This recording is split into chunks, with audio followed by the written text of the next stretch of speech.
ça va? Non, on va faire un peu plus conventionnel. Bon, bonjour à tous, j'espère que vous allez bien. Nouvelle vidéo. On se retrouve là donc pour la suite de la vidéo sur la prépa d'une caisse avant polissage. Et là, donc, du coup, on va rentrer dans le vif du sujet, le polissage. Donc on est sur une classe A de 2019 ou 2020. C'est un noir. Et elle est quand même pas mal ravagée, donc on a un bon support en fait pour que je puisse vous parler du polissage. Donc on va la polir et on va essayer, du moins le mieux possible, d'avoir du zéro défaut, parce que derrière on va poser un traitement céramique. Donc on va enlever le plus de défauts possible, on va faire une vraie correction de peinture. Et du coup vous allez me suivre durant toute cette étape et je vais vous donner... je vais vous montrer de A à Z en fait mes soucis, mes solutions, toutes ces choses-là. Donc vous allez voir avec moi les soucis qui vont se présenter à moi durant la phase de polissage. Le problème c'est que du coup avec les années d'expérience, j'ai de moins en moins de soucis lors de la phase de polissage. Souvent ça se passe très très bien. J'arrive à prendre mon temps tranquillement, je sais quoi utiliser. Du coup, volontairement, on va un petit peu se donner de la difficulté. On va faire des tests de polissage comme si on était un débutant. On va commencer avec un polish et une mousse de polissage de finition ou du moins médium pour voir un peu ce que ça donne. Et on va monter crescendo. La dernière fois, on avait fait des tests de polissage sur de la rotative. Là, avec ce véhicule, donc le véhicule c'était une classe A aussi. On avait le même vernis et en fait, j'avais pas utilisé la rotative sur cette voiture. Pourquoi? Parce que en fait, une rotative, je voulais faire le test de polissage à la rotative et puis vous donner autre chose que du polissage à l'orbital. Mais clairement, sur les nouveaux vernis, la rotative, elle n'est pas efficace. Elle n'est pas efficace parce qu'elle fait chauffer le vernis, à part à très très haute vitesse. Avec un roule-pad, on arrive à faire une correction à froid. Mais en général, elle fait trop chauffer le vernis avec des pads classiques en mousse. Et du coup, on a un glaçage de vernis et ça corrige plus rien du tout. Les nouveaux vernis se glacent très très vite. Donc on appelle ça se glacer. En fait, le vernis, ça devient du béton et ça corrige plus rien, quoi. Ça corrige plus rien. Voilà le phénomène qu'on peut avoir avec une rotative sur des vernis récents. Ça ne veut pas dire qu'il faut jeter les rotatives, hein. Les rotatives sur un vernis Audi des années 2010 ou alors sur tous les vernis BM jusqu'à 2016-2017. Vernis Mercedes, pareil, c'est tous les vernis récents en fait. En fait, elles sont ultra utiles. Ça peut être utile pour plein de choses aussi, hein, la rotative, pour avoir des petits pads, pour aller dans les petits endroits. Donc c'est pas un outil qui est obsolète. Là, ce qu'on va faire, c'est qu'on va polir avec l'orbital. Déjà parce que l'orbital, sur la vidéo, elle passera mieux parce que c'est 90 voire 95% des professionnels et amateurs qui ont ces machines-là. Donc du coup ça va me permettre de toucher vraiment tout le monde. Et en plus de ça, sur ce véhicule-là, ça va être de l'orbital qu'on va avoir besoin. Parce que c'est un vernis assez récent et qu'il a tendance à se glacer assez vite. Donc on va travailler à l'orbital. Je vous le dis d'avance, on va faire tous les tests de polissage pour voir quel polish on va avoir besoin. Mais je sais déjà avec quoi on va travailler. Voilà, je sais déjà à peu près avec quel polish on va travailler et avec quelle mousse de polissage on va travailler. Mais bon, le but c'est pas non plus d'aller directement à cette étape-là, c'est aussi de vous montrer. Donc déjà, pour commencer, le plus important c'est les machines. Il en faut plusieurs, idéalement. Si vous en avez que deux, c'est déjà très bien. Si vous avez une 125 mm et une 80 mm, c'est déjà pas mal. Enfin, une 75, pardon.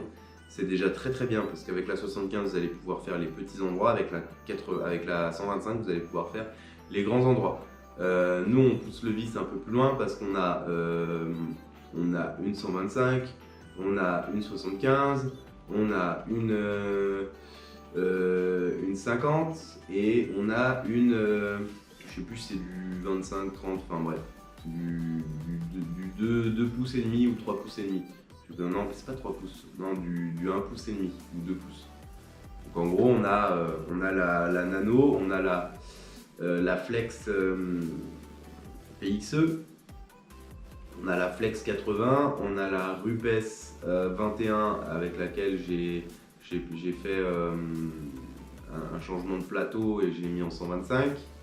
On a la Duetto aussi de chez Rupes. Voilà, on va travailler avec ça, clairement. Et donc, au niveau des pads, on va travailler avec les pads Alchemy 7 et les pads Rupes. Donc les pads Alchemy 7, vous avez le gris, qui est le plus dur de tous les pads, en vente sur la boutique, lien dans la description, bien entendu. On a le pad vert, on a le pad bleu, on a le pad blanc, ensuite on a le pad saumon ou rose, comme vous voulez, ensuite le pad rouge. Voilà, après au niveau de chez Rupes, nous, ce qu'on a en stock là, ça va être les pads, les wool pads bleus, donc DA Corse, le wool pad jaune, DA Fine, ou DA Medium, je sais plus, je crois que c'est DA Fine. Et on a du pad jaune de finition, qui est très bien aussi. Voilà ce qu'on a au niveau de Rupes. Après à Alchemy 7, on a aussi du wool pad Alchemy 7 qui sont très bien, des très bons wool pads, franchement je vous les conseille. Si jamais vous cherchez des wool pads de bonne qualité et à des prix intéressants, franchement Alchemy 7, très très bon pad, on va en vendre sur la boutique. Ah non, pas encore, je les ai pas encore mis. N'hésitez pas à venir me voir en privé pour que je les mette, ou laissez-moi en commentaire si vous voulez que je les mette sur la boutique, les wool pads Alchemy. Moi, la boutique, je l'ai tournée plus vers les amateurs, donc pour moi, je me dis qu'un amateur, il va pas utiliser un wool pad, mais bon, ça peut toujours servir si certains ont envie d'en acheter. Ensuite, au niveau des polishes, alors j'ai vraiment une quantité énorme de polishes différents, donc il y a de grandes chances que les polishes que j'ai, ce soit les polishes que vous avez. Donc j'ai du Sonax Ultimate Cut, du Sonax Cut Max, j'ai du Rupes DA Corse, du Menzerna 400, de l'Ultra Cut de chez Carpro. J'ai quoi d'autre? J'ai du Heavy Cut de chez Sveiser, du One de chez Sveiser, du Compound Plus de chez Giant. Je vais rejeter un œil. J'ai le P1000 de chez Alchemy 7, il y a le 300 de chez Menzerna, j'ai le 85 de chez Meguiar's. Ça c'est un polish à mon avis, vous ne l'avez pas. Ou alors certains, mais alors si vous l'avez en stock, c'est que vous faites partie, des rares détailers à l'avoir encore. Moi j'en ai pris un galon de ce polish parce qu'il est très difficile à trouver, ils le font plus en fait. Mais il est pas mal, hein. C'est un bon polish. Après il y a mieux, mais c'est un bon polish. Il laisse une très très belle finition. Après au niveau polish de finition, j'ai un peu de tout, du Carpro, du Alchemy 7 avec le 3000, le 7000, j'ai du DA Fine, j'ai du Uno de chez Rupes, j'ai du Essence de Carpro, du Reflect, j'ai du 3000, 3500, 2500 de chez Menzerna. Voilà, donc j'en ai pas mal, donc il y a de grandes chances que dans les polishes que j'ai, vous ayez aussi les mêmes. Donc ça c'est une bonne chose. Voilà, après en matériel, donc déjà il vous faut du scotch pour scotcher vos parties sensibles. Des fois je les scotche complètement avant la prestation et autant d'autres fois je scotche au fur et à mesure. Là on va scotcher au fur et à mesure. Voilà, dès qu'on a une partie qui va nous emmerder, on va la masquer tout simplement. Ça évite en fait de faire une vidéo juste sur le masquage. Ça va de soi, masquer vos parties sensibles, tout ce qui est plastique, joint, voilà, tout ce qui craint en fait la polisseuse, donc les plastiques, les joints, les angles un petit peu saillants, voilà, masquer ces choses-là, et les choses qui peuvent abîmer votre pad, ou alors les choses qui peuvent comment dire, craindre le polish, quoi. Voilà. Ensuite, on va prendre un mélange IPA et Optimus.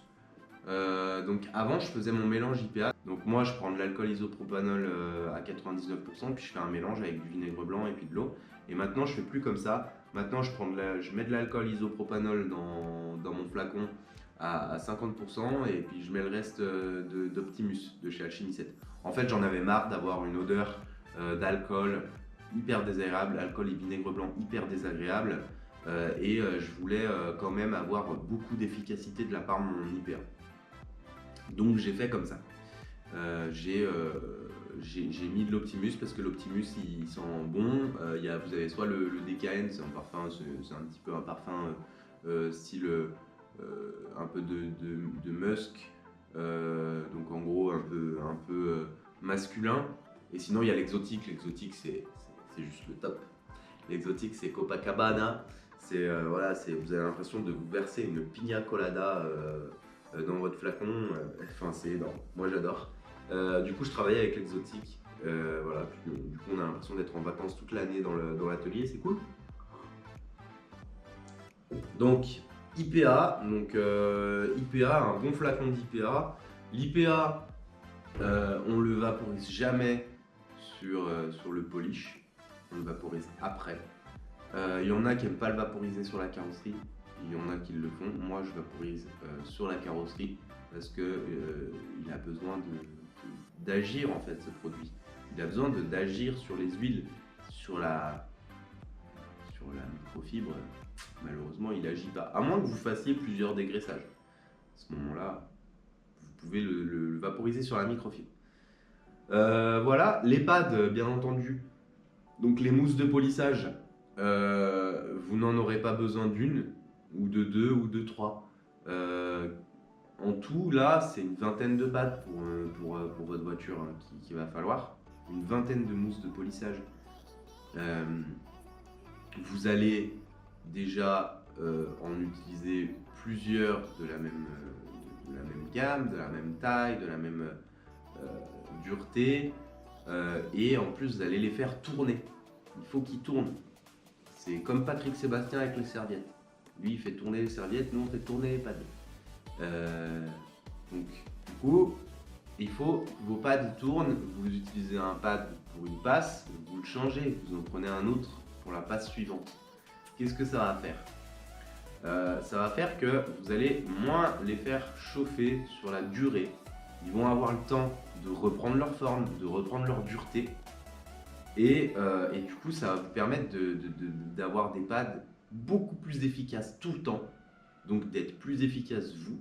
Et surtout, de ne pas les ruiner. Je vois tellement de gens qui postent des pads éclatés alors que les trucs ils sont neufs. Mais c'est normal.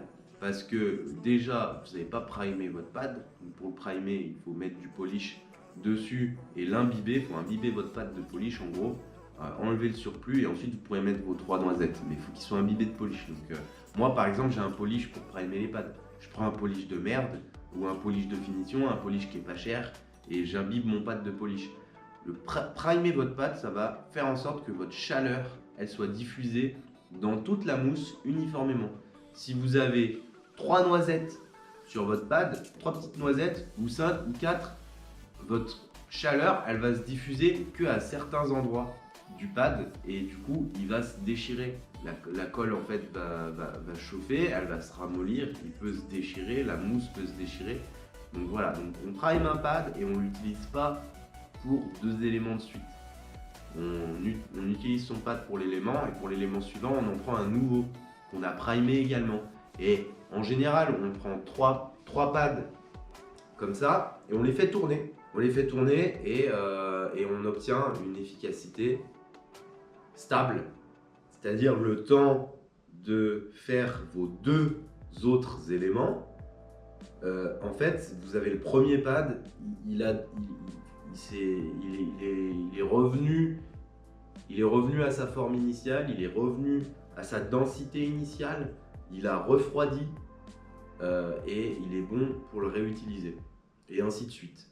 Donc faites comme ça.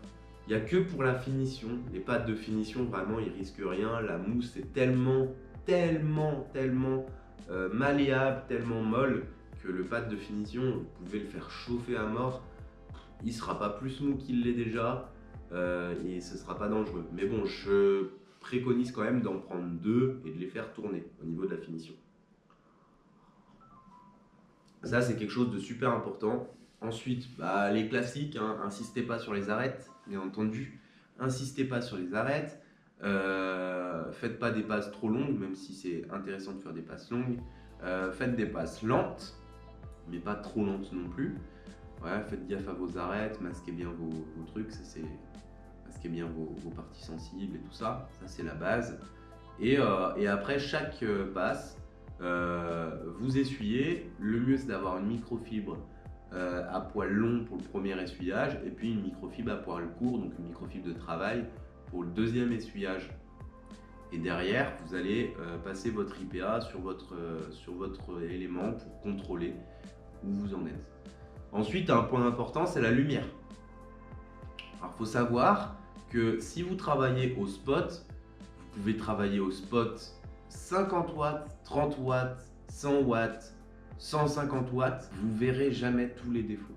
Je vous le dis tout de suite, vous verrez jamais tous les défauts. Moi, clairement, j'ai le cas ici, j'ai des spots LED classiques, d'accord, que tout le monde utilise. Vous êtes tous là à vouloir économiser sur la lumière, dire ça fait l'affaire et tout, mais croyez-moi, quand vous regardez vos défauts avec un spot classique et que derrière vous voyez qu'il n'y a plus de défauts et vous mettez une scan grip, donc une scan grip c'est vraiment le top. Même si c'est une multimatch R, acheter une multimatch R ça vaut 90 balles ou 100 balles. Ok, ça vaut cher, mais juste une, déjà, voilà, c'est amplement suffisant pour un contrôle. Vous passez la scan grip derrière, vous voyez des défauts, quoi. Donc du coup, l'éclairage classique, c'est au minimum une scan grip. Au minimum une scan grip, une multimatch R qui vaut 100 balles. Moi, je vous conseille vivement. Après, votre PTG, donc le mesureur d'épaisseur de couche, parce que c'est comme ça que ça s'appelle, PTG, Paint, Thickness, Jauge, mesureur d'épaisseur de couche. Bon, bref. En gros, ça vous permet de mesurer l'épaisseur de votre après peinture. Et donc, en mesurant votre épaisseur, vous allez avoir une épaisseur globale. Donc, bon, ça ne nous avance pas beaucoup. Une petite astuce, vous prenez un endroit dans la voiture, ça peut être sous le capot, ça peut être dans le moteur, un endroit où vous voyez qu'il y a très peu de vernis. Vous mesurez à cet endroit-là. Vous saurez à peu près, je dis bien à peu près, moi je vous conseille d'enlever 20 microns à cette valeur-là, et vous allez savoir à peu près combien vous avez de vernis exactement. Donc du coup, vous prenez votre mesure, admettons on la prend sur le capot, donc on prend notre mesure sur le capot, on obtient 150 microns. On prend notre mesure sous le capot, à un endroit où il n'y a pas de vernis, on obtient 60 microns. On serait en droit de se dire que nous avons 90 microns de vernis. Moi, je vous conseille d'enlever 10 à 20 microns à cette valeur-là. Donc, du coup, de se dire, allez, on n'a pas 90, on a 70 microns de vernis. Comme ça, vous avez une marge qui est quand même largement acceptable. Maintenant, avant que vous enleviez 70 microns de vernis, je peux vous dire que vous pouvez y aller sur la polisseuse. Hein. Vous pouvez y aller. En général, un polissage, ça enlève 5 microns de vernis, maximum. On commence à enlever 10-15 microns quand on commence à faire du ponçage. Voilà. Comme ça, c'est dit. Ensuite, quoi d'autre? Non, rien, ouais. Donc les veaux passes croisées, bien entendu. Donc on fait des passes croisées comme ça, comme ça, comme ça, comme ça, comme ça, comme ça. Ensuite dans l'autre sens, On étale son polish, ça sert à rien. Aujourd'hui, les polishes, ils coupent tout de suite. On a des polishes à base d'eau qui laissent des super finitions. Donc forcément, c'est des bits dégressifs, donc ils coupent tout de suite. Donc il faut vraiment y aller tout de suite. Voilà. En plus, ils travaillent à froid, donc il faut vraiment taper dedans tout de suite. Donc votre étalage, ça sert à rien de faire vitesse 1 et de passer votre polisseuse comme ça, ensuite comme ça, en vitesse 1. Non, l'étalage, c'est vous tamponnez sur votre carrosserie, vous faites juste comme ça rapidement et après, boum, vous passez direct dans la vitesse élevée et vous tapez dedans. Ensuite, ça ne sert à rien d'aller dans des vitesses trop élevées. Ça ne sert à rien de taper dans de la vitesse 6 pour de la correction.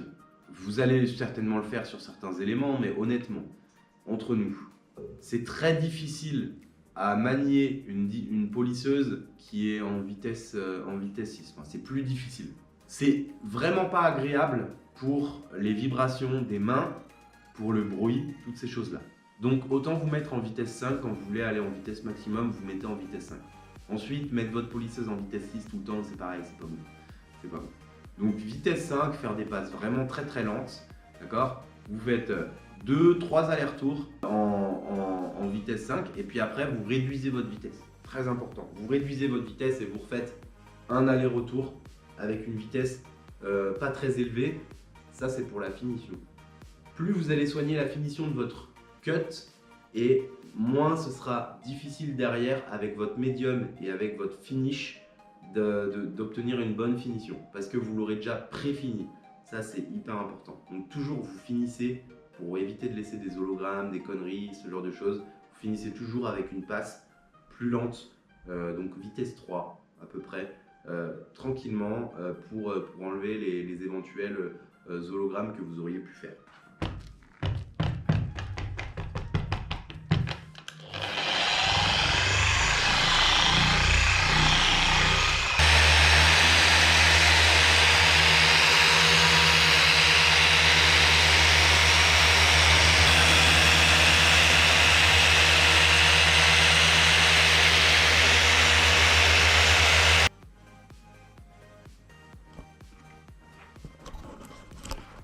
Bon alors les amis, qu'est-ce qu'on a fait?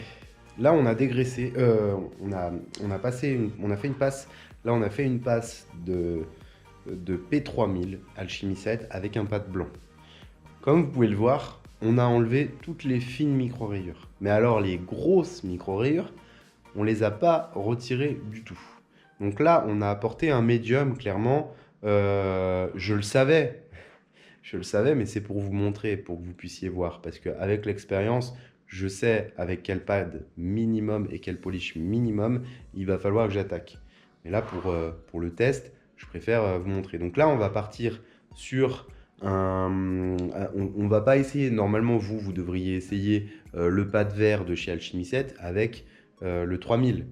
De chez Alchemy 7. Puis ensuite, si le 3000, le pad vert ne fonctionne pas, on aurait essayé le pad vert, puis P1000. Ou alors un autre cut. Ça aurait pu être le Sonax Cut Max, par exemple. Le Sonax Cut Max. Ça aurait pu être le DA Corse de chez Rupes. Ça aurait pu être l'Ultra Cut de chez Carpro. Ou bien le Heavy Cut de chez Sveiser. Mais voilà. Donc là, moi, clairement, je vais sauter l'étape où je prends un pad vert et je prends du P3000. Je vais directement aller à l'étape, je prends un pad vert et je vais tester le DA Corse de chez Rupes. Voilà.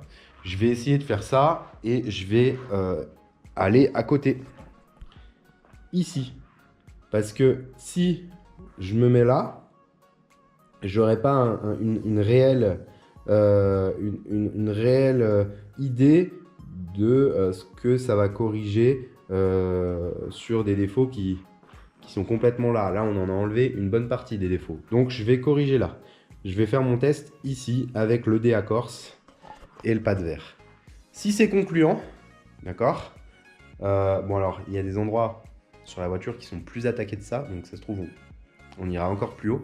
Si c'est concluant, je peux espérer corriger à peu près 50 à 70% de la voiture avec ça, avec cette combinaison-là. Mais ce n'est pas une science exacte. Il y a certains endroits, par exemple les ailes, elles sont vraiment très attaquées. Les bas de porte aussi sont vraiment très attaqués.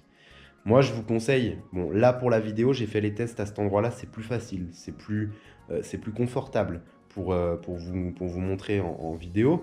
Mais je vous conseille de faire vos tests de polissage ici. Regardez. Clairement, faites vos tests de polissage à cet endroit-là. Sur le bas de l'aile, sur le bas de porte. Voilà. Ici. Voilà. Ici, c'est là où vous avez les plus gros défauts. Toute cette partie-là, c'est là où vous avez les plus gros défauts. Donc faites vos tests de polissage ici et vous verrez si ici, vous avez une combinaison qui fonctionne, elle fonctionnera sur toute la voiture. Voilà, à 90%, elle fonctionnera sur toute la voiture. Maintenant, moi je fais mon test ici parce que voilà, c'est plus facile à filmer. Donc je vais continuer le test. On continue tranquillement. On va essayer donc le DA Corse avec un pad vert.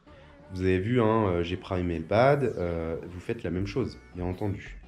Il y en a certains qui pensent que le pad, une fois qu'il a été primé une première fois, après il n'y a plus besoin de le primer. Non, théoriquement non.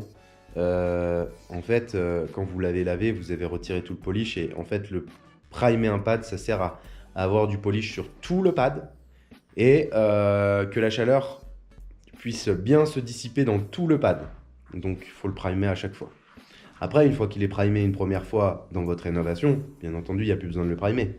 Ça, c'est sûr. Mais en tout cas, avant chaque utilisation, vous primez votre pad. Voilà. Au niveau de l'IPA, vous avez vu, j'ai vaporisé sur la carrosserie et puis j'ai essuyé avec 2 microfibres.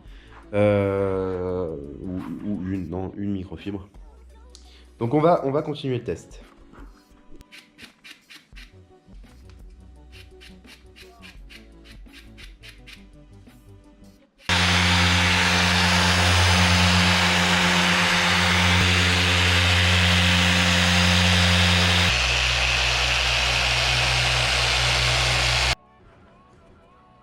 Alors le verdict, regardez, on a une très belle correction.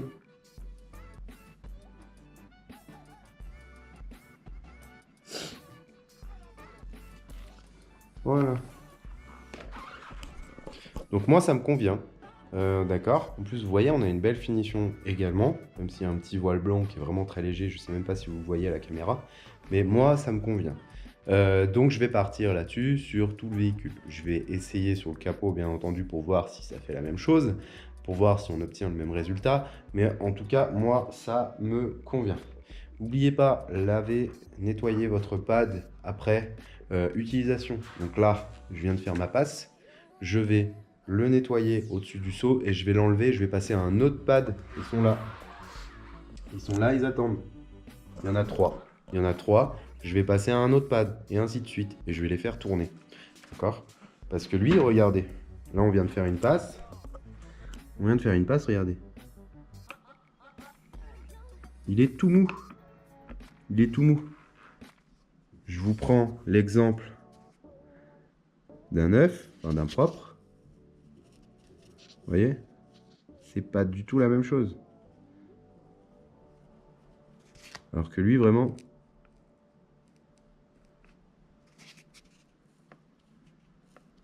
beaucoup plus dur. Rien à voir, c'est 2 fois plus dur. Il est 2 fois plus ferme. Donc ensuite, au niveau des conseils que je peux vous donner, donc vous pouvez polir les phares. Voilà. Les phares, ça se polit exactement de la même façon que votre carrosserie. Faites juste attention au niveau des angles des phares et des feux. Voilà. Prenez une taille de polisseuse adaptée. Par exemple, les phares avant qui sont plutôt plats, vous pouvez les faire avec une 75. Si vous avez quelques angles, n'hésitez pas à faire les grosses parties à la 75 et les petites parties avec une nano si vous en avez une.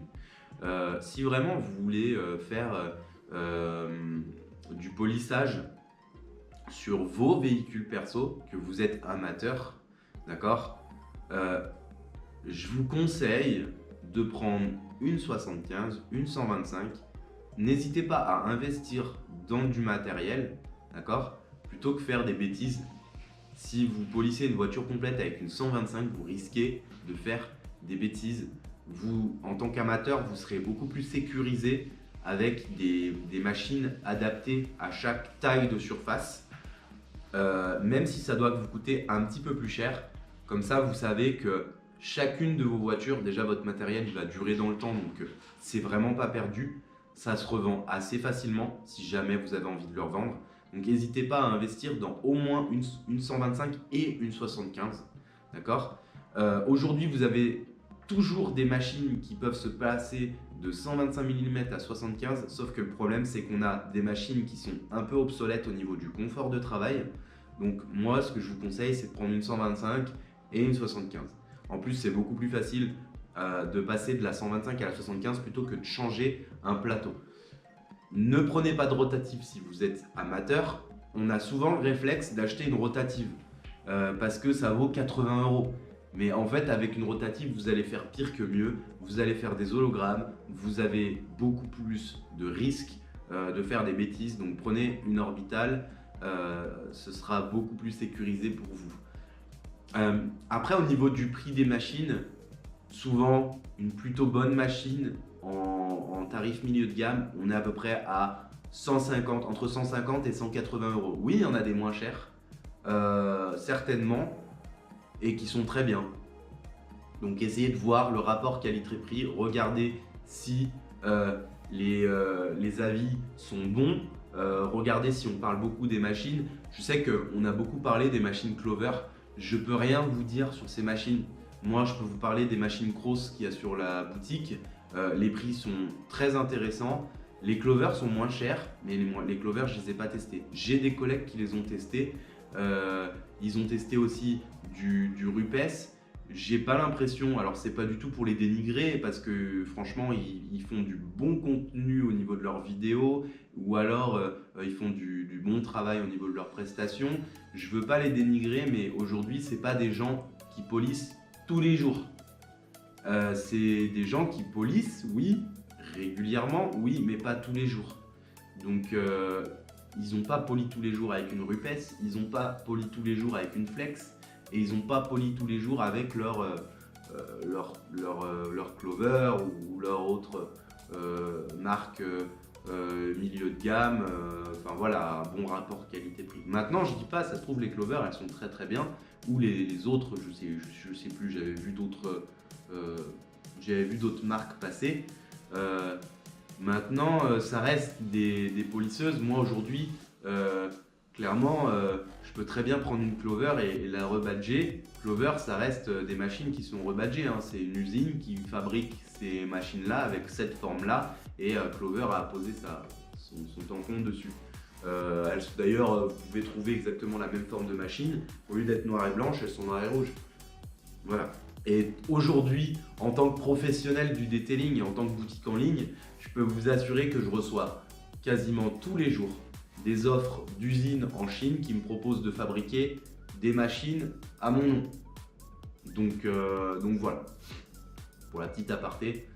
Donc partez sur de la valeur sûre.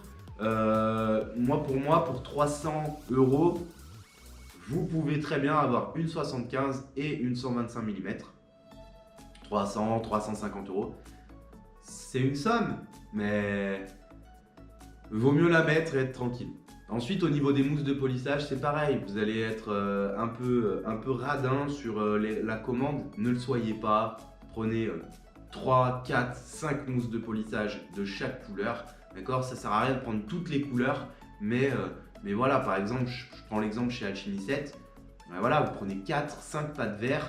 Vous prenez 4, 5 pattes bleues. Vous prenez 4, 5 pattes blanc. Et vous prenez 3 pattes saumon rose. Voilà. Et là, vous avez ce qu'il faut pour faire toute une voiture. Faut les prendre en toutes les tailles, bien entendu, de vos machines. Si vous avez une 75 et une 125, ben vous prenez en 135 ou 140 mm et en 80. Voilà. Et n'hésitez pas, oui, ça va vous coûter cher. Hein. Un pad, c'est 10 balles, donc forcément, on en prend 5, ça coûte 50 €. C'est clair. Mais ça va vous coûter cher aussi quand vous allez en acheter un, que vous allez le fusiller, qu'il va falloir en acheter un autre, puis ensuite vous allez le refusiller, puis en acheter un autre, parce que finalement vous allez payer les frais de port à chaque fois. Donc voilà, soyez intelligents. Voilà. Soyez pas comme tous ces moutons qui veulent en avoir pour le moins cher possible, et au final ils en ont pour le plus cher possible. Quand vous faites des achats, réfléchissez. plus vous en prenez, oui, ça va être cher sur le moment, mais derrière, ça va vous faire économiser de l'argent dans le futur. Si à chaque fois, vous devez recommander, tout le temps recommander, vous allez payer des frais de port plusieurs fois, alors que vous pouvez les payer une fois. Ah ouais, c'est un investissement sur le coup. Ouais, vous pouvez peut-être pas vous le permettre en une fois, mais à ce moment-là, économisez de l'argent. À ce moment-là, attendez 2-3 mois. Chaque mois, vous mettez 200-250 € de côté et vous craquez votre commande en une fois et vous payez. D'ailleurs, vous n'allez pas payer les frais de port si vous faites une grosse commande. Et voilà, vous craquez votre commande en une fois au lieu de commander pour tant et puis ensuite recommander, niquer des pads, voilà, fusiller des pads. Enfin voilà. Donc faites les choses intelligemment. Qu'est-ce que je veux dire? Ouais, pareil, vos surfaces, vos petites surfaces à la 75, vos grandes surfaces à la 125, masquez bien vos éléments et puis après, dégraissez bien. Ensuite, la finition. Vous pouvez faire tourner la machine vite, mais au début. Une fois que vous avez fait un aller-retour avec la machine en vitesse 5, je vous conseille de faire plusieurs allers-retours avec votre machine en vitesse 3. Voilà. La finition, c'est tranquille, il n'y a pas besoin d'aller vite et faites des longues passes. Les polish de finition se travaillent très longtemps, c'est fait exprès parce que c'est dans la durée. Ensuite, vous avez deux écoles. Il y a l'école, mon école à moi, c'est-à-dire que la bagnole, une fois qu'elle est dans l'atelier, elle ne sort plus de l'atelier. J'ai fait ma passe de correction, je dépoussière ma voiture au maximum et je fais ma passe de finition. Et je ne la relave pas, la voiture. Il y a des gens, il y a des professionnels, des amateurs, et d'ailleurs, j'ai aucun problème avec ça, et je trouve ça très bien aussi. Ils font leur passe de correction, ensuite la bagnole, ils enlèvent tout le masquage, ils la foutent au lavage. Donc un gros pré-lavage et ils enlèvent toutes les résidus de polish dans les interstices et tout ça avec leur lavage. Et ensuite ils vont faire leur finition. Il y a deux écoles, vous faites comme vous avez envie. Moi perso, je fais un élément en correction, je le fais en finition derrière. Voilà. C'est comme ça que je travaille. Quoi d'autre?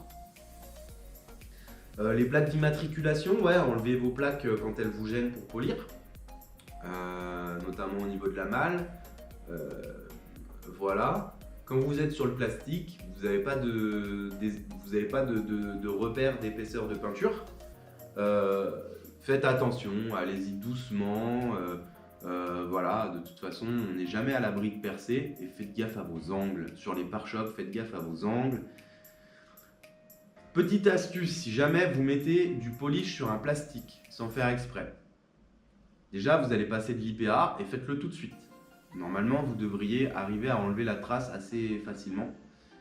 Si jamais vous n'arrivez pas à enlever la trace, si vous n'arrivez pas à enlever la trace, vous pouvez utiliser une gomme d'écolier.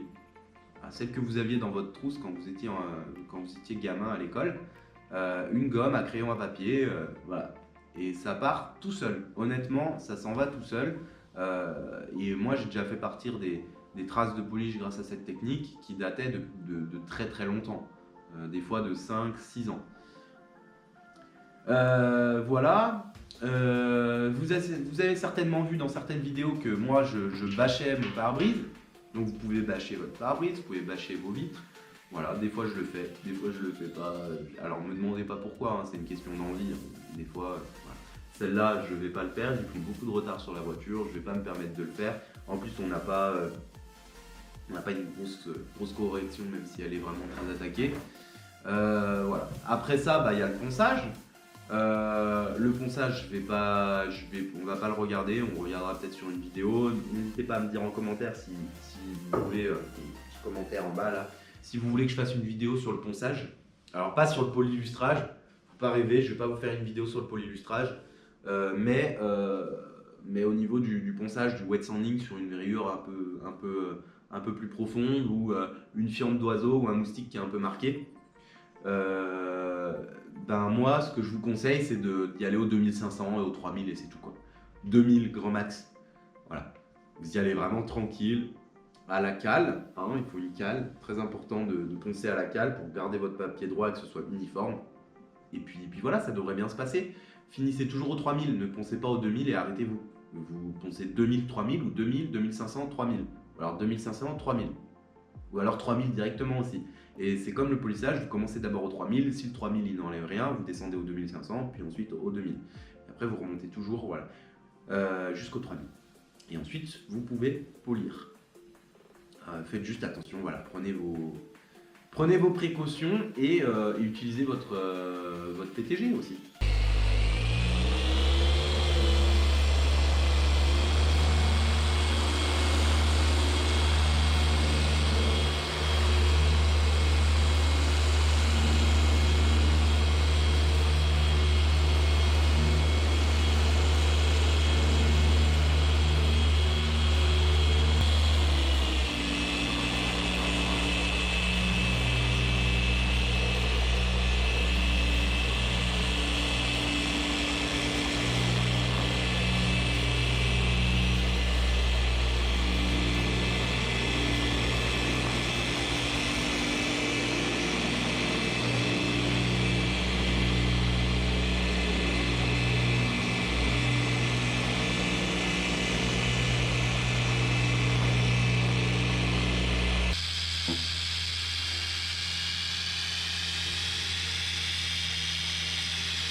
Bon, donc au début, ça fonctionnait bien avec le pad vert et le DA Corse de chez Rupes. Et puis ça a commencé sur certaines rayures à être un petit peu juste. Donc j'ai fait certaines parties avec cette technique-là. Mais je suis vite passé à autre chose. Je suis passé donc au pad laine, donc wool pad, voilà, avec le Sonax, donc soit le DA Corse sur certains endroits, sinon le Sonax Ultimate Cut, parce qu'il y a vraiment des très très gros défauts. Donc voilà, il a fallu que je sorte les grands moyens, notamment sur le côté là, sur vraiment le côté, sur les côtés, les bas de l'aile, les hautes portes et tout ça, il y a vraiment des très gros défauts, des très grosses rayures. Ce serait limite ponçage, mais avec 2 passes au wool et à l'Ultimate ou au DA Corse, j'arrive à tout virer. Voilà, on a tout vu, nettoyez vos pads aussi. Très important de nettoyer vos pads quand vous changez, vous faites votre changement entre les éléments et que vous changez de pad pour un neuf, un qui est pas chaud, nettoyez-le. Il y a Grey Goes Black que j'avais mentionné dans une vidéo qui a un truc, une idée géniale, et d'ailleurs que j'ai reprise. Il a mis de l'eau dans un seau et il nettoie son pad au-dessus. Et en fait, de faire ça, la poussière va tomber dans l'eau, l'eau va attirer la poussière de polish, elle va tomber dans l'eau, ça va la neutraliser et ça vous évite d'avoir plein de poussière. Moi, depuis que je fais ça, clairement, j'ai 50% de moins de poussière dans l'atelier. Et c'est hyper agréable d'avoir moins de poussière dans l'atelier. Donc vous prenez un seau, vous mettez de l'eau, ça d'eau au fond, et vous nettoyez vos pads au-dessus. Donc une brosse dure pour nettoyer les pads, en vente sur la boutique, le lien est dans la description, d'accord. Au niveau des accessoires de polissage, vous avez des brosses pour les pads, c'est des petites brosses alchimisette. Il y a une brosse qui est faite exprès pour les pads, et en fait vous brossez vos pads. Vous brossez vos pads, une fois qu'il est bien brossé, vous faites tourner la machine à vide au-dessus du seau, ça va enlever la poussière, ça va la déposer au fond du seau dans l'eau et après vous pourrez enlever votre pad, passer à un autre et ainsi de suite. Nettoyez régulièrement vos pads. C'est comme ça que vous allez les préserver et après une fois qu'ils sont utilisés, que vous avez fini votre polissage, bah là vous avez ma vidéo sur le nettoyage des pads que vous retrouverez dans mes vidéos et vous nettoyez vos pads, voilà.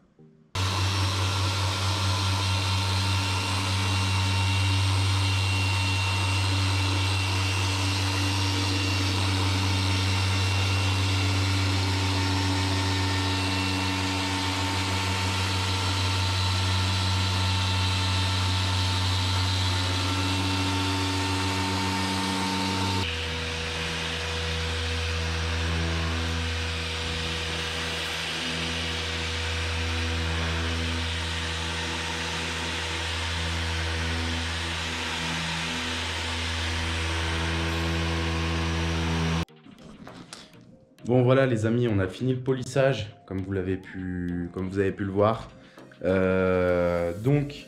Si j'ai 2-3 petites choses à vous donner, à la fin, quand vous avez fini le polissage, considérez pas que c'est bon, que ça y est, tout est fini, c'est nickel. Non, prenez 2 microfibres, prenez votre IPA et dégraissez toute votre carrosserie et contrôlez si vous n'avez pas de petits voiles blancs, si vous n'avez pas de petits hologrammes. Qui n'ont pas été enlevés lors de vos passes de polissage, un endroit où vous auriez oublié de dégraisser, de contrôler, ou un endroit où le dégraissage n'aurait pas été efficace. Et voilà, on ne sait jamais. Donc ensuite, après tout ça, si vous avez des retouches peinture à faire, faites-les, d'accord? Et puis laissez bien sécher. Moi, je fais les petites retouches peinture, donc tous les petits éclats qui sont minuscules, je les fais à la fin avec un cure-dent. Je mets juste la peinture nécessaire avant le traitement céramique, avant l'ultime dégraissage et le traitement céramique.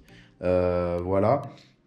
Sinon, les grosses retouches, là où il faut vraiment mettre de la couleur, poncer, remettre de la couleur, poncer, revernir, polir, poncer, toutes ces choses-là. Dès qu'il y a un peu de ponçage, enfin voilà, ça j'y fais pendant la correction. Mais sinon, tous les petites retouches où il y a juste besoin d'une petite pointe, sur les bords de porte aussi. Toutes ces choses-là, je les fais à la fin, juste avant l'ultime dégraissage. Et donc le traitement, la pose du traitement céramique, la pose de la cire, la pose de ce que vous voulez, de la céramique en spray, voilà. Bon, bah sur ce, je vous quitte, je vous montre la carrosserie finie, donc avec plus de défauts. Voilà, allez, à la prochaine vidéo, je vous dis, et puis ciao!